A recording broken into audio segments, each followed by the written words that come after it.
Today we lower the number of games on our backlog by one more. However, this time we aren't using the wheel. I know, I'm sorry, but I had to try and platinum this game before it was too late. I recently found myself resubscribing to PlayStation Plus after a 1-year hiatus, for reasons we will address in a future video. But in doing so, I did have access to the PlayStation Plus extra catalogue for the first time in a while, so couldn't help but see if there was anything on my wish list that was now available on there. I was incredibly excited to see that the Plucky Squire was available on the catalogue, a game that I've been excited to get to since I first saw its initial reveal trailer. However, there was one slight complication. The game was due to leave the catalogue in a whopping 10 days. So it is a race against time to see if I can platinum the Plucky Squire before it is no longer available. Some additional context, during these 10 days it is currently the busiest time for me at work. I still work 2 jobs to pay the damn mortgage, and my family have occasions coming out of the wazoo. So it wasn't an ideal time for a man to try and cram a whole game into his limited gaming time. What's the worst that could happen? The Plucky Squire starts off with us playing as Jot, accompanied by his friends Thrash and Violet. We start by helping Moonbeard the Wizard and getting him some beeswax. In doing so, we complete our first trophy, Powerful Puncher, for defeating the Honey Badger. The start of the game is solely in 2D, moving from page to page, controlling similar to like the Cat Quest games, which is a big compliment. The combat is simplistic but satisfying, and the rolling/jumping is responsive. There are 2 different types of collectibles in the game. 50 art scrolls that can be found dotted around the chapters, each containing a concept art from the development of the game, which made them a collectible I was actually interested in collecting and looking at. The second type of collectible are called glitch birds, of which there are 10 of them, which you learn from the art scrolls are based on a graphical glitch that happened in one of the boss fights during the production of the game. So they then made this into a collectible. As you probably already guessed, we'll need to collect every scroll and every glitch bird for our platinum trophy.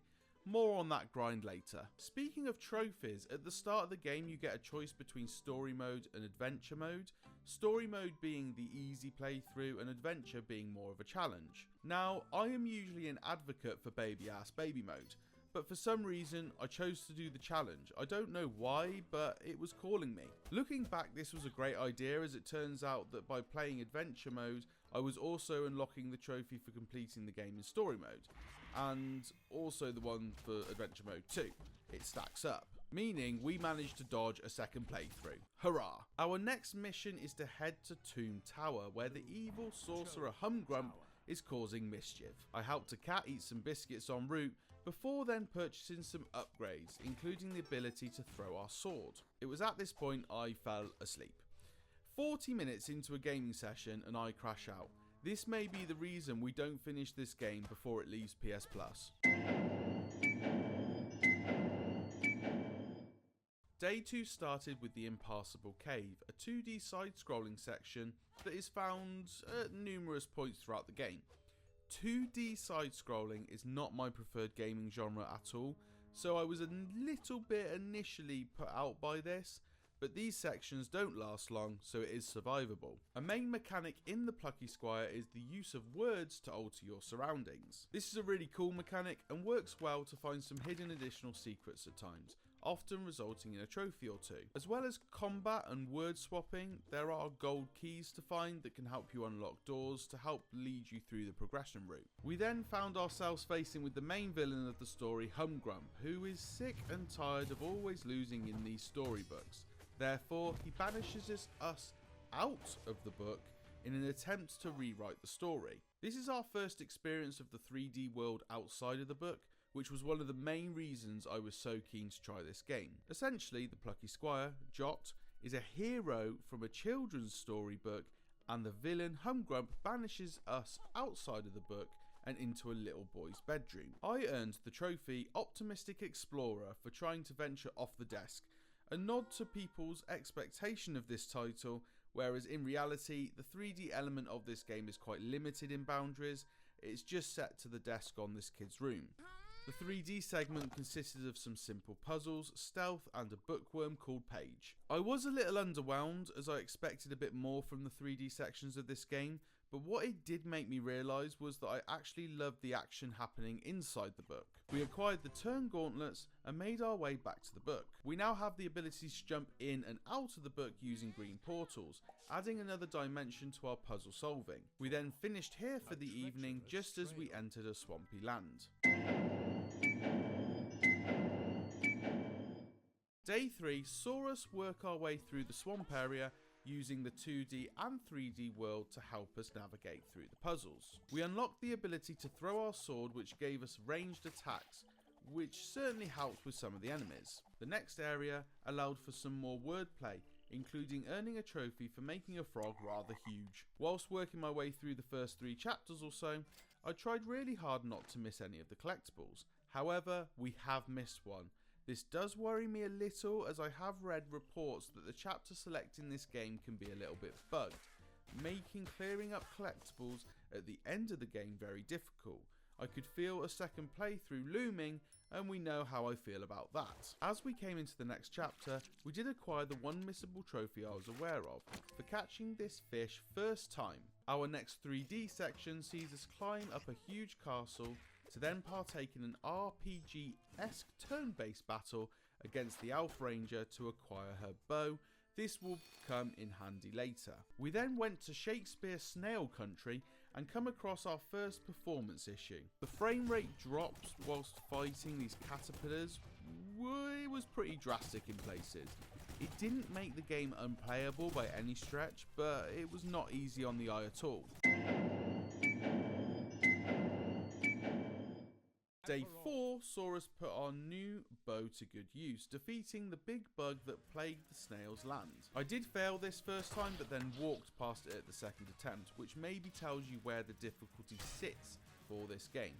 Up until this point, I hadn't died and didn't even know it was possible to do so. We start chapter 5 based on the city Artia, which is where Violet is from. This area saw us herd some cows and make a larger dent in our collectible grind. We also unlocked the ability to tilt the book, allowing us to move a big cow, which followed the best 3D segment of the game so far. We met up with the Queen, who is familiar with the ongoings of Humgrump's tomfoolery, and we witness an attack on Thrash's homeland.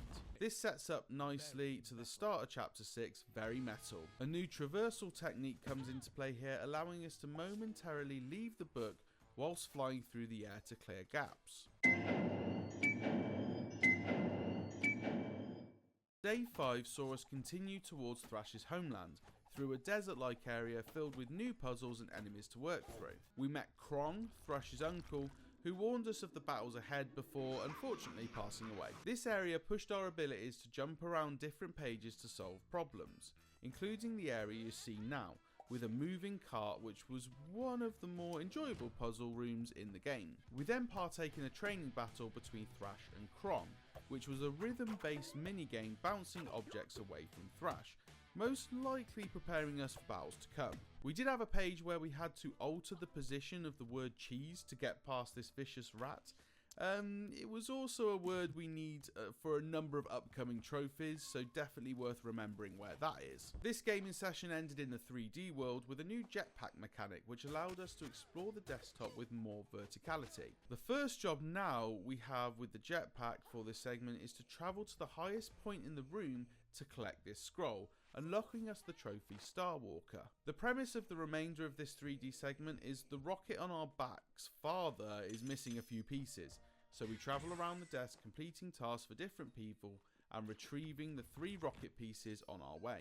The segment ends with an epic Resogun-esque gameplay along the side of a mug, which just reminded me that I need to download Resogun again to my PS5 so that I can play it on my Portal. We are rewarded with the Stomp Stamp, which allows us to pause moving objects from outside the book. We use this to ascend to the peak of the mountain, where a bunny warns us of the Mega Eagle that will meet us up there. After a lengthy session, it was time to call it a night and take on that fearsome battle the next day. We We only have 5 days remaining to obtain this platinum, or even just finish the game before the Plucky Squire leaves PS Plus. And frankly, as a parent and a man working 2 jobs, I was starting to think this wasn't possible. We start the day by battling against the Mega Eagle, using the same rhythm game mechanics with Thrash. This battle concluded with us obtaining the trophy Metal Warrior for beating the Mega Eagle in a way that I was god awful at. Meanwhile, in Moonbeard's house, they have cooked us up an explosive mushroom to help us climb the mountain further. We used it on the vines blocking our route and progressed. I would regret this so much, as there is another place to use the mushroom, which would have saved me a lot of time in the future post-game doing the cleanup. But more on that later. Remember I said the word cheese was important? We picked it up and brought it to a later page to make a cheese pillar. Not before we turned these mushrooms into cheese as well. 2 miscellaneous trophies ticked off in seconds. Then battled a giant machine Humgrunt was using to destroy Thrash's home mountain with.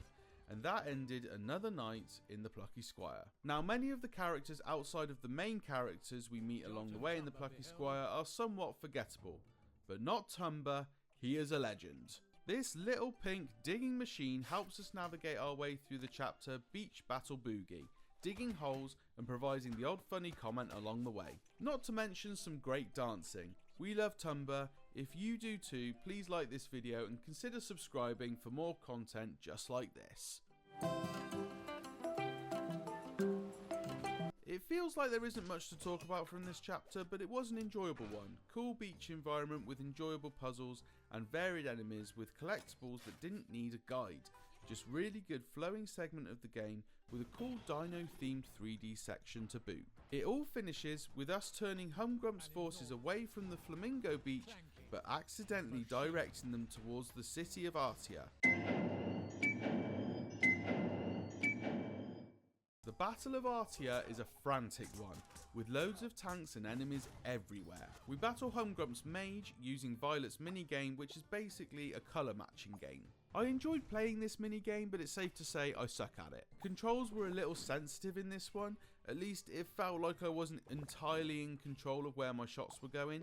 Nonetheless, we defeated the mage and earned the trophy Mighty Witch. Spoilers for the story of this game are now incoming. I'd recommend you go and play the Plucky Squire, it's a great game. So feel free to skip the next 20 to 30 seconds or so if you don't want the story twist spoiled for you.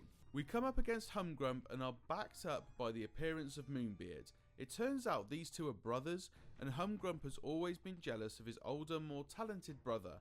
Humgrump distracts Moonbeard by capturing us all in a cage, and whilst Moonbeard is distracted, Humgrump strikes him down with a cowardly attack, killing his brother in the process. With the Plucky Squire now captured, the book is renamed and the story almost starts again, with Humgrump as the protagonist, a book all about his rule over the land. We awaken in an underground prison where we have been captured and have all of our weapons and tools taken away from us. Luckily, we still have the art of wordplay and are able to escape our cell with relative ease. We are reunited with Pip shortly after, and it is his turn to get his own minigame. This minigame is a tile-based rhythm game where you need to sneak past the guards and reach the exit. I was basically horrific at these, but persevered nonetheless. The minigames throughout this adventure have the option for you to skip them if you want to.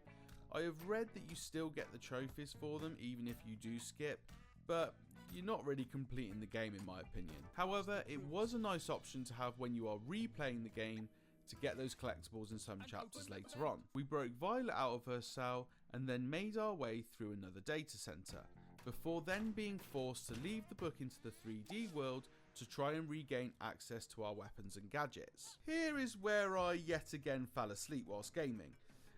Honestly, I'm absolutely shattered by the time I come to play games every night. No wonder it looks like I'm going to run out of time before finishing this game. This whole 3D segment, regaining our possessions, in my opinion, was not overly enjoyable. I dislike it when games build you up with all these abilities just to reset you temporarily, to almost remind you of where you came from.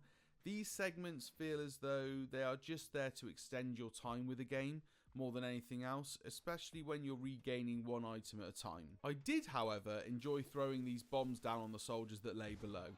Something satisfying about defeating that many enemies at once. Once we returned to the book, we needed to progress up the levels of the underground base to try and confront Humgrump once more. I was once again tired on this gameplay session, and my night was cut short by the following glitch. One of these crates defied gravity and couldn't be moved, therefore I could not progress and headed to bed early. Not really what we needed. After a painfully unproductive evening the previous day, we really needed to sit down and grind out the only 2 days left with the Plucky Squire before it left PS Plus. At this point my aim was simply to finish the main story. I don't think the Platinum Trophy is in reach. Firstly, we completed the previously glitched area and in the process unlocked the trophy Bus Buster for using wordplay and a well-placed bomb stamp to blow up the statue and collect the art scroll within it. We rescued Thrash from his cell before progressing further up the tower. In doing so, we completed the final data center, earning the trophy Wretched Rodent. But it is safe to say that this didn't come without some struggles. I really sucked at this gameplay. Our final showdown with Humgrump consisted of all 3 previous mini-games, playing as Thrash, Violet and finally Jot, as well as insanely impressive 3D finale battle with Humgrump. If you're gonna play this game, play it to the end, because this is arguably the best part of the game altogether. We of course defeated the evil sorcerer and regained our rightful place as the cover star of the book, in turn earning the trophy Triumphant Squire. We had managed to complete the main story and roll credits on the game, earning the trophy for completing the story on adventure mode and also for completing the game on story mode. And this wrapped up a rather enjoyable journey. However, we still had 24 hours left with the Plucky Squire, so maybe, just maybe, we could get ourselves a Platinum Trophy. It was an uphill battle with 3 trophies left to collect, but I feel like it could genuinely happen. On my final day with the Plucky Squire, we still had quite the uphill challenge ahead of us. We had one miscellaneous trophy that we needed to get, which was ticked off quite easily by turning this bridge large, but it was the remaining art scrolls and glitch bird collectibles that was going to cause us some issues. Despite having chapter select, the Plucky Squire requires you to play through some quite lengthy gameplay segments to get to where you missed the collectible. Now, I could have just played with the guide from the beginning and gained every collectible on the way without missing one, but I feel it isn't how you should ever approach a game. I'm a strong believer in blind playthroughs for the first time around, but this collectible hunt at the end, luckily there weren't many, but it really made me think of using a guide next time I embark on any time limited challenge like this. We firstly ticked off the art scrolls, which I still argue are some of the coolest collectibles I've ever seen in a game. These concept arts really were fun to collect. Then, with mere hours left, we embarked on the glitch birds. Now, unlike the scrolls, glitch birds weren't easy to track. I couldn't tell which ones I'd collected and which ones I'd missed. Therefore, I found myself replaying every chapter up to the point where you find a glitch bird, quitting out and then moving on to the next chapter. This painful process meant I ran it down to the wire, but I'm happy to announce, with mere minutes to spare, I managed to collect our final trophy and unlock the platinum for the Plucky Squire. So, how would I rank my time with the Plucky Squire? Here on the channel we have our 10-point review scale, and today I'm placing the Plucky Squire at a respectable 7 out of 10. It is a good game and overall a very enjoyable experience. I think personally I had hyped up the 3D segments in my head. I expected more from them from what I'd seen in the trailers, but I was still happy with what was in front of me. My only real complaint is the collectibles, not necessarily what they are, but how much you have to replay to find some of them. This could have been solved by some checkpoints being in the chapters that you could start from when you're replaying them. I love the characters, the gameplay mechanics and the majority of the story beats. One section was a little slow in pace, but other than that I would highly recommend this game to most gamers. So there we have it. We managed to beat the clock and enjoy the Plucky Squire just before it left PS Plus for good. Which game would you like to see me play next?